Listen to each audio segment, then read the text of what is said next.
I'm not going to sit here and bore you with a super long intro. If you clicked on this video, chances are you know what a draft grades video is. And if you don't, I'll run it down for you real quick. Pretty self-explanatory. Basically, we're going team by team, talking about the draft. I'm going to assign a letter grade to every single pick and then give an overall grade for the team in question. Going to be talking about all 32 teams over the summer. That's my big twist that I put on it. Not exactly reinventing the wheel, but not a lot of people give each team their own video to shine. Usually it's division by division, conference by conference, and those are totally legitimate ways of going about things and probably take a lot less work and save you a lot of time, but hey, I like to do things a little bit differently. Keep in mind, though, because of that time crunch, this intro is pre-recorded. I'm recording this all the way back in May. Who knows how long these videos will take to come out, so just keep that in mind. You know what team you're watching. You don't need me to tell you in the intro. You clicked on the video, you can read the title, you can see the thumbnail. Two quick things to keep in mind. Number one, I'm not a professional. I don't claim to be a professional. I am very much an amateur, so if I disagree with something your favorite team did, I'm not saying I know better than your favorite general manager, your favorite scout, if you're a freak and have one of those.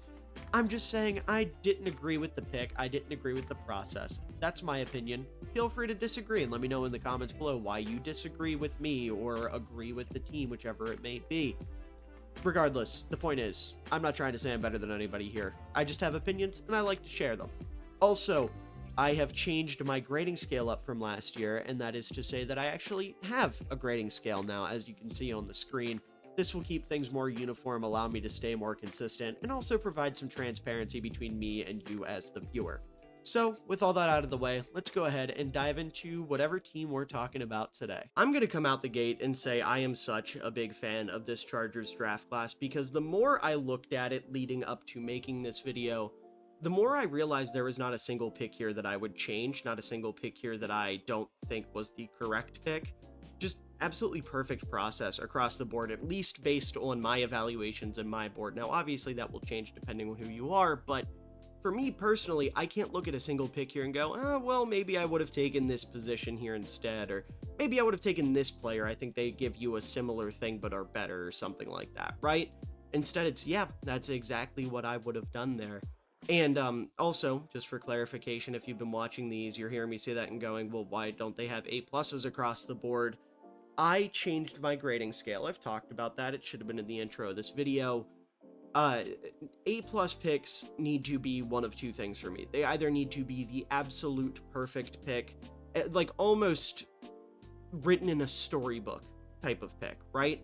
Like you look at the Green Bay Packers with Matthew Golden, as much as I hate to say it as a Bears fan, that is a player they've been waiting years on, right? They have not taken a wide receiver in the first round in 20-some years. Since Davante Adams left, they have been longing for like that true number one. Matthew Golden is someone that I, again, unfortunately, very much believe can be that number one. Or it needs to be like a tremendous steal. You look at my Chicago Bears, they got Luther Burden in the second round. That was my number one receiver in the class. He was the 11th player on my board. He falls that far. That's an A plus because it's a steal. The Chargers, most of their picks were made right around where I would have taken a given player, and they fit very, very well with at least my opinion of the Chargers. And I think that is perfectly personified by Amarian Hampton, the running back out of North Carolina, who was just the most perfect Jim Harbaugh first-round pick I could imagine. This is a 6-foot, 220-pound running back, only 21 years old, and there's nothing he can't do as a running back. Sure, there are some things that he is better at than others, but this is a fully complete back. He's a tremendous runner. He can block. He's even a little bit of a pass catcher. Sure, he didn't get to show that off a ton, but like I fully believe the little bit we saw out of him catching the ball out of the backfield shows me he is at least capable of being a weapon. And that is so exciting because when you look at what the Chargers have done at running back last year, they had a one-year rental on J.K. Dobbins. He ends up going down. You have Gus Edwards, who, you know, he is fun enough, but not like a true number one back. You have guys like Hassan Haskins, Kamani Vidal. Neither of those guys are really true number one lead backs. You go out, you get Najee Harris. I know he's projected to be the starter, but Najee to me is a lot more of a consistent reliable complementary back at this stage in his career. And by this stage in his career, I mean, that's what he's been his whole career. I know he was the number one back in Pittsburgh. Just don't think that job suits him very well. He strikes me a lot more as, okay, Amarian needs a breather and we need 4 yards. Najee, go run between the tackles. And he should be able to get you that. The more you have to rely on him, the worse he's going to be at getting that. So I like him a lot more as the RB2 for this team, whereas Hampton, I think he is the 3rd best running back to come out in the last couple years. Obviously, Genty was a different beast, maybe the best running back prospect of all time, if not at least one of the top couple. And then Bijan Robinson a couple years ago as well was in that same vein. But every other running back that's come out since I have started doing this, which has been 4 years now, maybe even the last 5 years, I'd have to sit down and think. I can't remember off the top of my head who was in that class 5 years ago. But point being, there's not a single back in that group outside of those two that I would take over Hampton at any point. I know Jahmyr Gibbs has been great. I didn't think Jahmyr was as good of a prospect as Hampton, and I'm referring specifically to that because Hampton, like I said, having a little bit of everything, being a big back with great vision, great athleticism. Like, yeah, he might not be an elite athlete or whatever, but he has a second gear. He can break away. He can break off long runs. He has really good burst. He has really good short area quickness. He makes defenders miss pretty consistently in the backfield. His power profile is great. I mean, he genuinely looks like he wants to kill somebody anytime he steps onto the field. His stiff arm is really nasty. He's hard to bring down with awesome contact balance and notable leg drive. He blasts through arm tackles with ease. His vision's great. He's also very patient, which allows him to let blocks develop, and he can locate creases across the line of scrimmage as they kind of develop as well. He can get skinny and shoot through tight spaces. He's really, really light on his feet for a back that's 220 pounds, which enables him to make guys miss in open space. He has fantastic ball security. Fumbles are not an issue in the slightest. As I already alluded to, as a pass catcher out of the backfield, he doesn't drop the ball. Sure, maybe not the craziest route runner, but he's going to catch the ball and he can turn upfield. He's good with the ball in his hands. That makes for a pretty effective receiving back.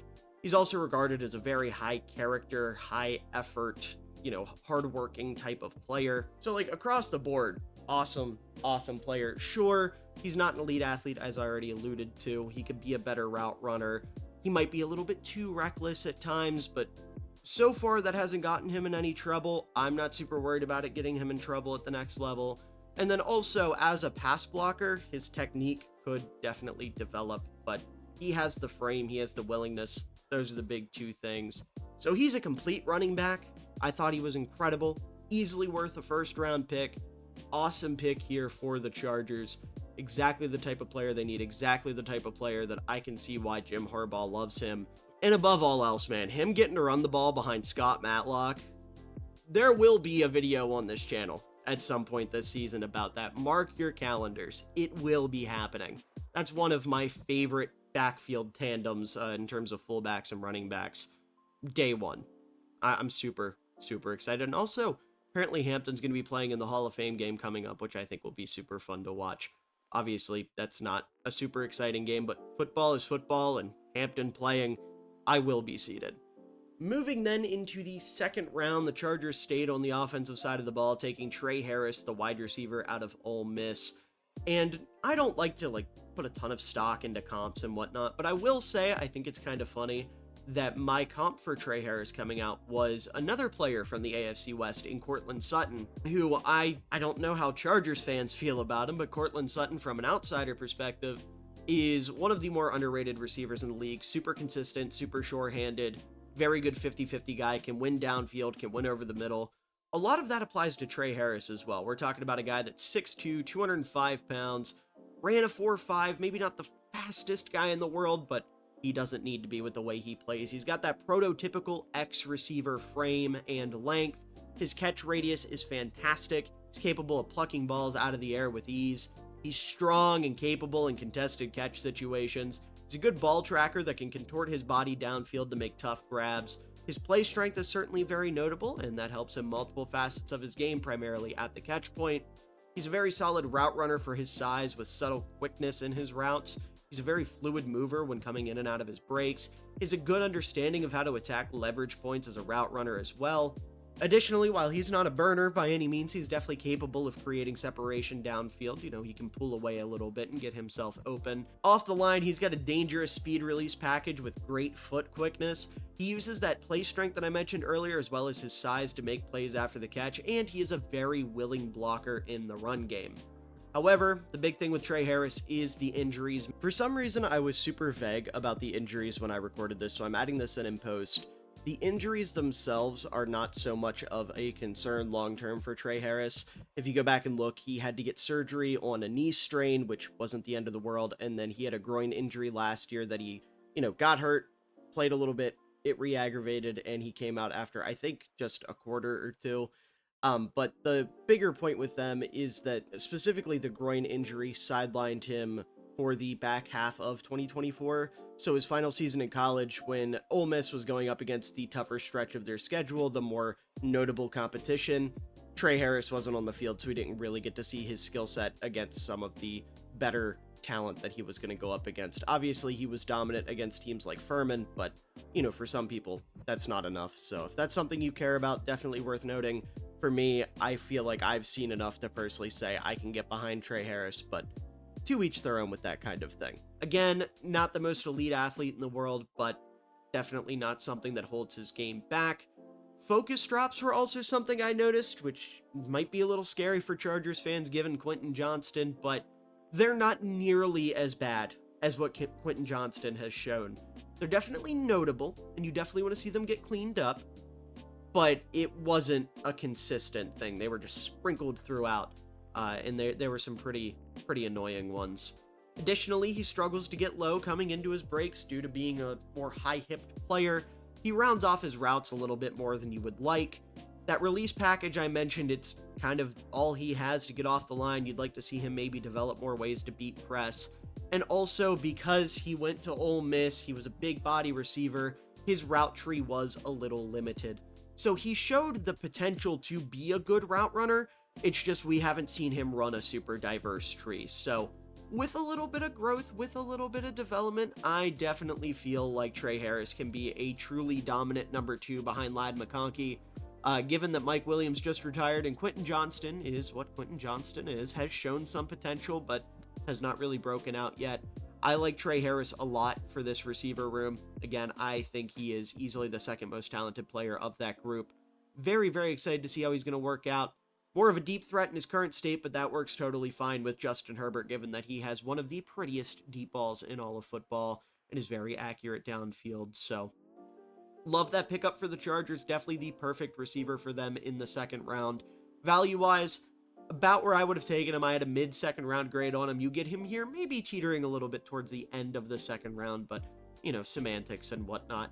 Definitely a very, very nice pick that I'm a fan of. And then in the third round, they jump to the defensive side of the ball and take Jamari Caldwell, the defensive lineman out of Oregon. And I liked this pick. I had an early third round grade on Caldwell. You get him here towards the end of the third round. Taking a look at my notes on him, though, 6'2", 332 pounds with 32-inch arms. Arms are a little short for the way he's going to play, but, this is a nose tackle with some legit pass rushing juice, and you can't pass that up, right? So he's got the prototypical short, dense nose tackle frame in terms of his height and his mass. He's got really solid athletic tools for his size with decent foot speed, good lateral agility, and good short area quickness. His first step shows flashes of brilliance. If he can get off the ball consistently like he does when he's at his best, watch out. This dude could be a monster. With that, though, play strength and pop in his hands are very, very notable. He has a good bull rush he can rely on as a pass rusher. He possesses good play recognition in both phases of the game. He maintains pretty good pad level as a run defender for most of the game. Now, it does teeter off towards the end a little bit. Probably more of a stamina thing than anything, being that he's over 330 pounds. So with the Chargers, hopefully they'll find ways around that and maybe get him in better conditioning, or just, considering he's a nose tackle, maybe he won't be on the field as much. He's capable of anchoring against double teams thanks to a very strong and stout lower body. As a pass rusher, he's able to use rips and swipes to win pretty consistently. And also the quickness that I mentioned earlier, he's very good at using that to his advantage in both phases of the game, whether it's shooting gaps as a run defender or just beating guys off the ball as a pass rusher. That being said, though, the length is an issue and it's going to hurt his ability to stack and shed consistently and efficiently. He needs to work on handling double teams more effectively and consistently. He can definitely stand his own against them, but it's not the most consistent thing in the world quite yet. And also his balance was something that stood out to me as an area that could improve. But all that said, like as an early down player who is going to play, not every single snap because it's the NFL in 2025, defenders don't, or defensive linemen especially, don't really do that anymore. And also being a nose tackle, I don't think the stamina will be too big of an issue, and if it becomes an issue, I have faith in Jim Harbaugh to figure out a way to make it not an issue. But either way, super fun pick. Always love to see a nose tackle that can get after the quarterback. Makes you a lot more valuable at that position.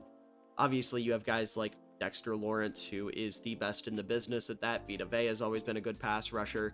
But to look on, like, I don't want to say the lower end of things, but the more middle of the road, I guess you could say, end of things, if he can even be as good as like an Andrew Billings has been, he's in great shape. That's definitely a player you're willing to spend a third round pick on. So I really like that one for the Chargers. Like, you take a look at this defensive line here. You've got him starting out as the backup to Tierra Tart. You're doing pretty good, right? I like that a lot for him. And honestly, that is a great mentor to have in that spot. So great landing spot for the player and for the team. Love that pickup for them. Moving then into day 3, they took Kyle Kennard, the edge rusher out of South Carolina. And this is a great pickup as well, getting yourself some depth at edge, as someone who can make an impact on third down as a pass rusher. Good backup to Khalil Mack and Tuli Tuipulotu alongside Bud Dupree back there. 6'4", 254 pounds, 34-inch arms. Taking a look at my notes here. Good athlete for the position. Frame and length are absolutely ideal. 6'4", 34-inch arms. That is perfect. He's a high motor player who never takes a play off. Very fitting for a Jim Harbaugh football team. He's a twitchy mover who explodes out of his stance and can win across the face of a tackle with good agility. He's also able to convert his speed into power off the line for a pretty good bull rush. His bag of moves is definitely deep with rips, swipes, chops, and a long arm move at his disposal. He takes really good angles when he's rushing the passer, and also he has natural bend with flexible hips and a very flexible lower half to bend the corner and get around tackles. Also, if production is your thing, he had big time production in his 1 year of play in the SEC. That being said, though, this is a 24-year-old rookie who is not really much of a run defender at all. Someone who, can just consistently gets totally washed down the line in the run game, can't maintain gap discipline, really struggles to shed blocks one-on-one as a run defender. His balance could definitely improve as well. As a pass rusher, I think his pass rush plan could use a little bit of development, but he's definitely got enough of one right now where he can win on third down. Additionally, 18 penalties over the last 3 seasons, definitely not ideal, but again, going to play for Jim Harbaugh, I'm not worried about discipline. I think that is absolutely fixable. So again, as a depth pass rusher, as someone that can come in on third down, give Khalil Mack or Tuli Tuipulotu a breather, definitely a nice pickup. Not someone that's going to play on early downs for you, but obviously those third downs are super, super important. Moving then into the 5th round, the Chargers went back to the offensive side of the ball and took Keandre Lambert-Smith, the wide receiver out of Auburn, adding a little bit of speed to their receiver room. He's a very explosive straight line runner who is able to win downfield and create a little bit of separation with that speed. Taking a look at some of my notes here, I already talked about that straight line speed. It's pretty consistent on tape. As a deep threat, he's really good at tracking the ball downfield, and he also has exceptional body control to adjust without breaking his stride. His hands are getting much better. Started out with a 14% drop rate as an underclassman, which dropped all the way to a 5% drop rate in his final season, so definitely good improvement to see there. As a route runner, he is very savvy when it comes to running comeback routes. He shows exceptional timing and is able to create consistent separation with sudden breaks and precise footwork. He also has a very good understanding of how to manipulate defensive backs and leverage, particularly when he's able to use subtle speed variations within his routes. He's also a better blocker than you'd expect, someone that definitely has a lot of fire in his gut when it comes to wanting to block in the run game. He's good at changing directions, ran a 3.83 at the shuttle, so That speaks for itself. And also his productivity his final year was crazy. 74% of his receptions resulted in first downs or touchdowns in his final season at Auburn. That being said, though, not the most diverse route runner, mostly ran a lot of comebacks and digs. Not a hands catcher, particularly reliant on letting the ball come into his chest and wrapping it, especially when it comes to running routes over the middle. A lot of those digs ended that way. He's not good at beating press coverage, especially against more physical corners who were able to just outman him at the line. And then also, he didn't break out until he was a graduate senior in college, so some people might have some qualms about that. I think in the 5th round saying, hey, we need some speed in this receiver room, we lost Josh Palmer, that makes a ton of sense to me. I think he can definitely fill that kind of role as someone who's just going to get open downfield. Not as savvy of a route runner, definitely something you want to see improve, but I don't know. I get the vibe for sure. Can't teach 4.37 speed. That is for damn sure. And when you look at this receiver room, yeah, you have Darius Davis, but he hasn't really developed into a full-blown receiver at this point in his career. So bringing in someone like Lambert-Smith makes a ton of sense to me, especially on day 3. Then just a couple picks later, they actually trade up into the 5th round and take Oronde Gadsden II out of Syracuse, the tight end. 6'5", 243 pounds, obviously more of a receiving tight end, but I like this pick. You look at the Chargers tight end room, they didn't really have a wing tight end on this team, right? Like, you have Will Dissly, Tyler Conklin, Tucker Fisk. None of those guys, at least in my eyes, are consistently going to win as pass catchers downfield. Gadsden absolutely is capable of doing that. Taking a look at some of my notes on here, he's got the height and length you want to see for the position. He's a good athlete with very notable speed. His hands are very reliable and consistent. I have written in my notes specifically they're reminiscent of baseball mitts. His length gives him an awesome catch radius. He's a very good route runner. He was lightning quick out of his breaks by tight end standards. He ran a full wide receiver route tree at Syracuse. He's capable of running by linebackers and threatening up the seam. He has a good understanding of zone coverages, and he's able to sit down in soft spots to exploit them. He's good at adjusting and finding ways to get open when the play breaks down. Super productive his final year in college with 5 games of over 100 yards. And then also as a blocker, like, he's very good against DBs, and he's super willing. But given the fact that he is transitioning from wide receiver to tight end, or, did in 2022, he's still a little bit behind the bell curve in terms of being able to handle some of the tougher blocking assignments. But playing as a wing tight end, you're not going to be asking him to do that anyways, so who cares?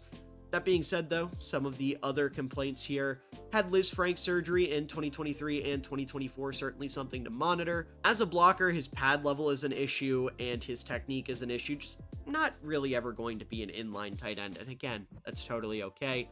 His lateral agility is fine, but nothing to write home about, which does limit him a little bit after the catch. If you decide to line him up as a wide receiver, he is going to struggle to beat press. It's just not something he's very good at. And also in contested catch situations, I at least would like to see him throw his weight into the defender a little bit more and get big, right? Definitely didn't win at the catch point in contested catch situations nearly enough for a player of his size, but that being said, I see the appeal for sure, especially if he is going to play tight end in LA, which everything's showing me he's planning to. So I like that a lot as a wing tight end, someone that can get open downfield, can threaten the seam, just a mismatch against linebackers.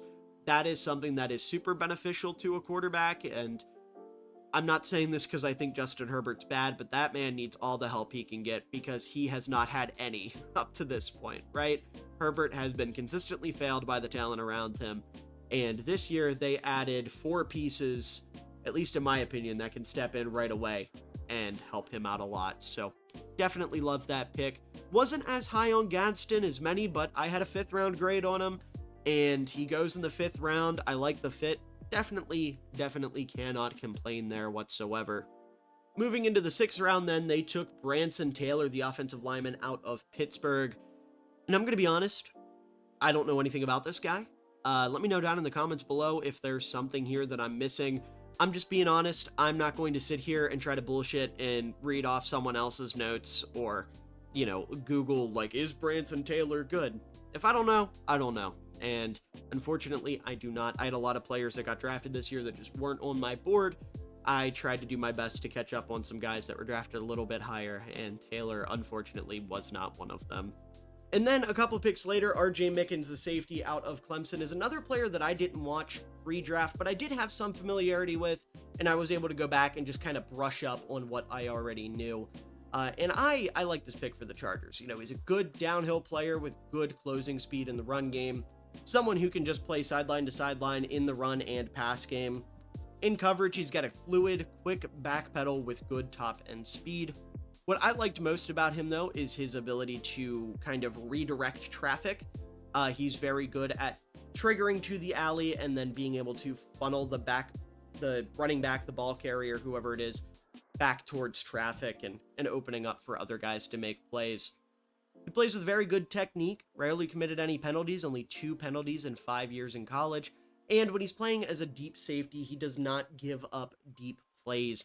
Very good at keeping everything in front of him. That being said, though, in the ball skills department, there is not a lot to write home about. He's not good at putting himself in advantageous situations on the ball. He does take bad angles when he's coming downhill from time to time. His ability to start and stop and change direction in coverage is below average. His tackling ability in open space certainly is not great. I know he ran quickly, ran a sub 4.5 at the combine, but that did not really match what I saw on film. If he's manned up on a receiver that's running a route downfield, he's not very good at sticking to them the further they get downfield. He takes on blocks too often, and for a player that is 6 foot, 200 pounds, that's just not ideal. You would like to see him slip blockers a little bit more in the run game. I've already mentioned that he's just not a great tackler in open space, and part of that is because he will come in hot, be at a disadvantage, and then try to adjust, and his hips are just too stiff to do that consistently, so he'll put himself in an even worse spot. He also dives at ankles too often instead of taking on the brunt of a tackle. And then, obviously, I've already mentioned his athletic ability isn't great, but that does also hold him back as a deep safety because he's not able to cover nearly as much ground as other players.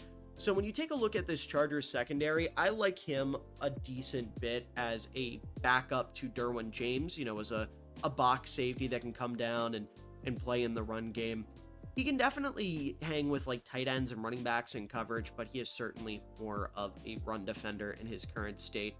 Definitely a player I'm a fan of. Definitely someone I think is a good 6th round pick. Can't complain about that one at all. And finally, in the 7th round, Trikweze Bridges out of Florida, the defensive back. Again, not someone I'm super familiar with. I do know he is like versatile. He's played a little bit of everything. And taking that in the 7th round is great. You know, if he's somebody that can come in and just fill a spot in your secondary, that's great.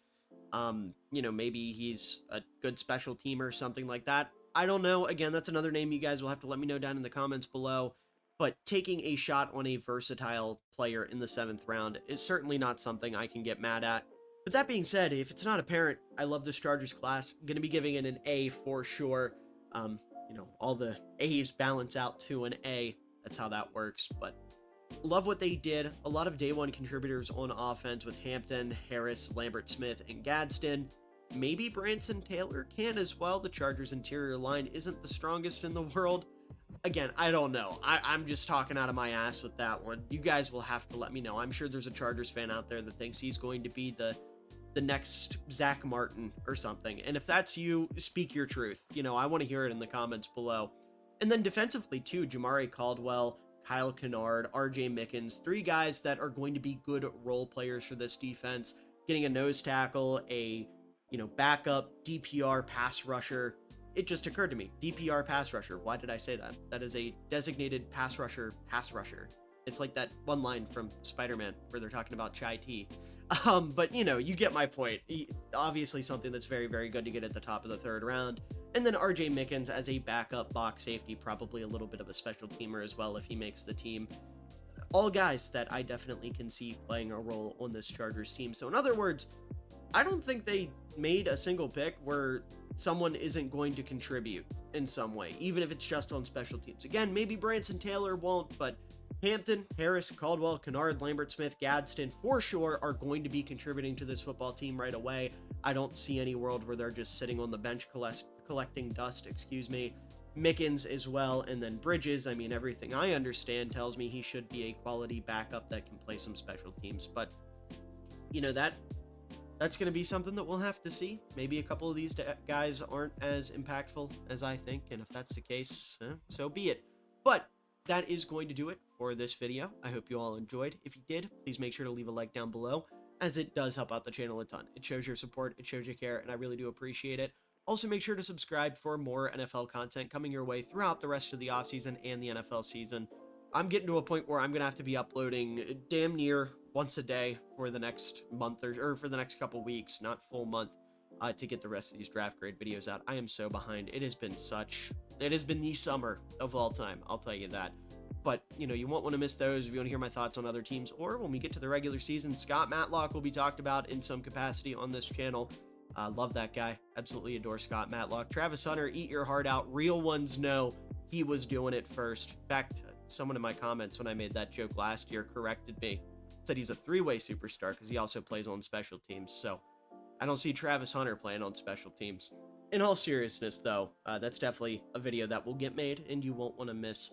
And also make sure to let me know down in the comments below, like I said, what you think about this draft class. The two guys I don't know anything about tell me how stupid I am for not knowing the legend of Triquez Bridges, or about how Branson Taylor is the next great offensive lineman in NFL history. Or, you know, just let me know your overall thoughts on any of these picks. Were you higher or lower on any of them? Anything like that, please let me know. I'd love to have those conversations with you all. But above all else, I've already said it, but I'm going to say it again because it is the most important part of this video. I hope you all enjoyed, and I hope you all have a wonderful day, evening, night, afternoon, whatever time of day it is for you. I hope you enjoy it because you're all wonderful people and you truly do deserve it. Had a chance on the throwback. This was an ill-advised throw. What an unbelievable catch by Cole Kmet.